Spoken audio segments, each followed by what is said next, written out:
Bihira tayong makakita ng bata, neophyte, na lumalaban sa sistema. Sinampulan nila si Congressman Barsaga. Ngayon, tinitingnan nila yung legislative franchise ni Congressman Leviste. Kasi kailangan maging patas. Babanatan mo si Congressman Leviste, siguraduhin mo wala kang butas. Kaya nga kailangan matuto na tayo sa paghalal ng ating pinuno. Kayo ang nagbabiolate ng non-partisanship kasi kayo yung lumalabas ng partisan, hindi yung mga lumalaban. Sinasabi di ba 56% is admin. Kanina, tuhugin ko lang, sabi ni Ma'am Penny, ang nangyayari ngayon, marami ang nananahimik dahil takot. Pero marami din sa mga nagsasalita ang pinapatahimik. Hindi lang dahil takot, tinatakot sila. Di ba? I remember yung campaign na mahiya naman kayo, ang nangyari noon, yung mga contractors parang yung tinitira, sobrang excited ng gobyerno natin, yung admin natin. Kaya lang later on, lumabas yung mga testimonies, papalapit na doon sa palasyo, sa mga politiko, ang nangyari, pinapatay siya. At yung mga nagsasalita, mukhang may pattern na tinatakot talaga siya. And if you come to think of it, importante ito because the institution is being used right now because in a way, parang they really move fast against some critics. Gaya na nangyari kay Colonel Manggao and also kay Congressman Leviste. Any one of you would like to comment on that? Alam mo, Rob, yung kay Congressman Leviste, siguro ang komentaryo ko doon, bihira tayong makakita ng bata, neophyte, na lumalaban sa sistema. Sinampulan nila si Congressman Barsaga. Ngayon, tinitingnan nila yung legislative franchise ni Congressman Leviste. So, babalik at babalik ako doon. Yung tax, yung estate tax ba nabayaran na? Kasi kailangan maging patas. Babanatan mo si Congressman Leviste, siguraduhin mo wala kang butas. Siguraduhin mo nag-due diligence ka at walang utang ang pamilya sa bansa. Biro mo kung ang nawala sa atin ay 1.5 trillion at yun ay ilang dolyares na nasa million ba o billion? Ang laki. At this time, na ang pangako ng dating Pangulo, Presidente Marcos Sr., 99% ibibigay sa Pilipino, at 1%, 90% sa Pilipino at 10% sa pamilya niya. Hindi yun nagagawa. Hindi rin nagagawa ang pagbayad, 'di ba? So ako, simula nung may hatol na yan, may hatol ng Supreme Court, final and executory, hindi ko maintindihan bakit pag sa kalaban, ganun na lang silang kadiin, pag sa kanila, pikit mata at okay lang yan. Kaya nga kailangan matuto na tayo sa paghalal ng ating pinuno. Yun nga yung sinasabi ko, sa supply side, maiiba ngayon ang naratibo ng taong hinahalal. Mas gusto niyo ba si Barsaga, si Leviste, mga batang lumalabang, hindi natatakot tumindig at magtanong? Vis-a-vis dun sa demand side, ano ba yung demand ng taong bayan? Anong klaseng leader ang ating dapat mahalal? So itong mga nangyayaring ito, talaga may epekto sa 2028. Yun nga lang, si Congressman Leviste, talagang naglalabas ng mga dokumento. May resibo. Oo, may resibo at kailangan lang talagang pag-aralan ng maigi yung mga yon para matunto natin sino ba talaga ang kumita at sino ang hindi.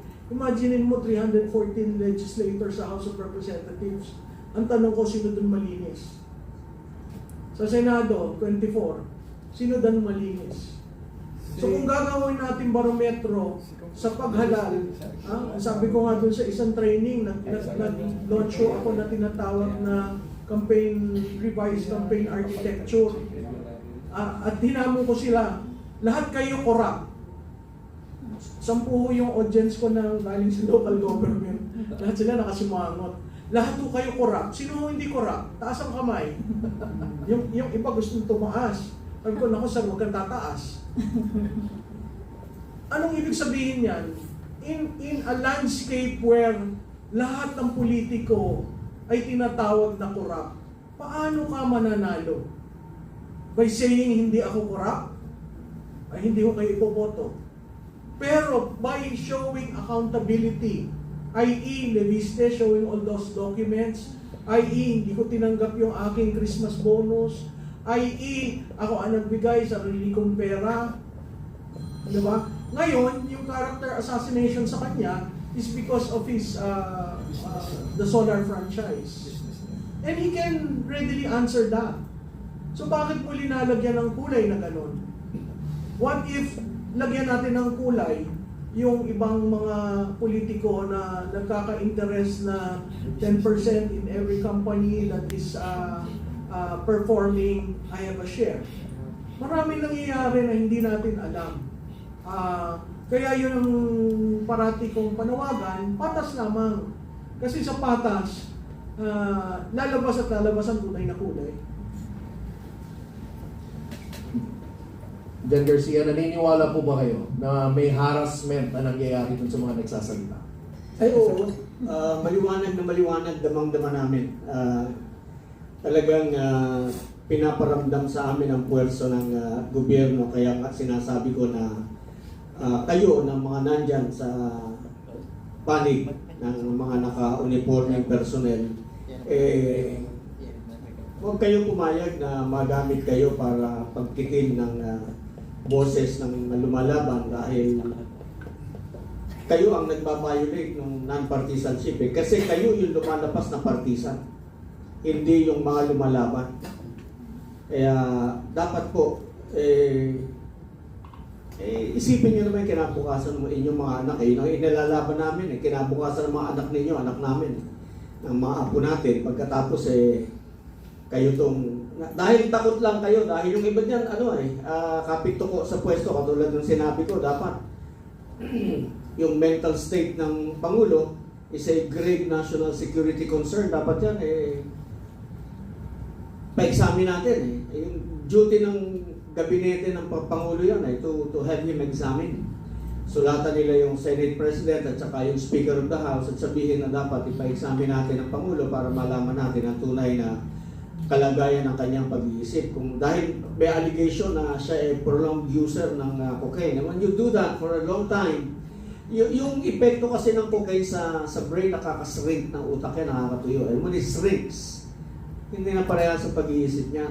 Nag-hallucinate pa yan. So, and in times of emergency, yung crunch time na tinatawag natin, hindi yung maasahang mamuno sa atin yan. So, dapat trabaho ninyo yan. Kayo sa Sandatahang Lakas, kayo sa National Defense, sa DILG, lahat kayo. I think it's incumbent upon you to do your duty under the Constitution. Have him examined. Para magkaalaman tayo, para ma-settle natin itong issue once and for all. Confronting the President himself. Yan yung problema pati yung chain of command paano kung yun nandun sa chain yung problema? Paano kung proteksyonan mo yung government? You're loyal to the government. You're loyal to the government and to the Constitution, not to the person. Paano kung yung person ang problema natin? Like right now, we are confronted with a situation where the allegations of widespread, big-time plunder is on the President himself. Bakit ayaw ninyong, why don't you ask him to face the music? Hindi pwede yung shielded ba siya dun sa hindi gano'n Kailangan para tuloy-tuloy ang negative rating na yan because that's a telling one. That's well, I don't know whether abutin pa siya ng 2028 pagkaganyan ang pagbagsak ng trust rating.